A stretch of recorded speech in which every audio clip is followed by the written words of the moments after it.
Hello. This Sunday we're celebrating St Matthew's Day. We always choose to celebrate St Matthew on the Sunday nearest the actual day when the church around the world remembers St Matthew, which is September the 21st. Well, usually, of course, we have a bit of a celebration at church, a guest preacher, a bit more of a festive feel, and many of us join in and after the service with a bring and share lunch. Well, that's not going to be possible this year, sadly. But we can still celebrate St Matthew, still celebrate that St Matthew is our saint, still celebrate that we are part of St Matthew's Church.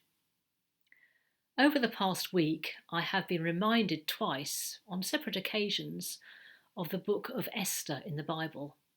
It's not the most familiar book. Maybe you've read it or not yet. It's a good read, a good story. It's the story of Esther, a young woman who doesn't let on she's Jewish and therefore really an outsider, being married to King Ahasuerus, who isn't Jewish, and it's all about Esther's role in standing up for and saving the Jewish people. But Esther has to be persuaded to act by Mordecai, who was the orphaned Esther's father.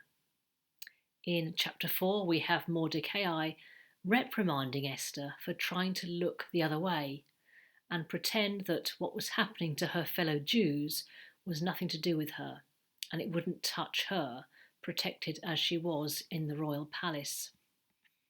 And Mordecai says this to Esther: "Do not imagine that you, in the king's palace, can escape any more than all the Jews. For if you remain silent at this time, relief and deliverance will arise for the Jews from another place, and you and your father's house will perish.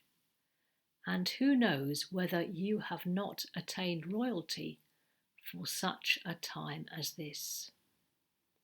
That's Esther chapter 4, verses 13 to 14. Mordecai reminds Esther that she has been chosen by God to set her own interests aside, let go of her own ambitions, and face an enemy full on and do the right thing. She was going to have to risk her life and her legacy with no guarantees of a positive outcome.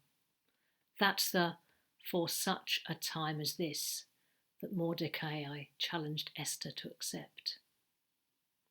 That phrase, "for such a time as this," that's the phrase I've heard twice on separate occasions this week, and I wanted to share it with you because it's the "for such a time as this" that God has called us, you and me.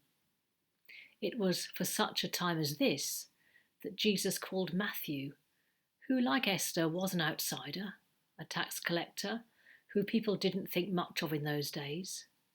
But God called him for a purpose. We hear the account of Jesus calling Matthew in Matthew chapter 9, verse 9. God has given each of us a task, put us in our communities, our society. God has given us resources, experiences, backgrounds, and our own journeys of faith so that we can meet the challenges for such a time as this. As we continue in this time of challenging and changing legislation during the pandemic, we may feel inadequate, overwhelmed at times, lack confidence, or feel pretty shaky with our faith because the future is so unclear. But as we celebrate St Matthew, let's be encouraged by that small phrase, "for such a time as this." I do.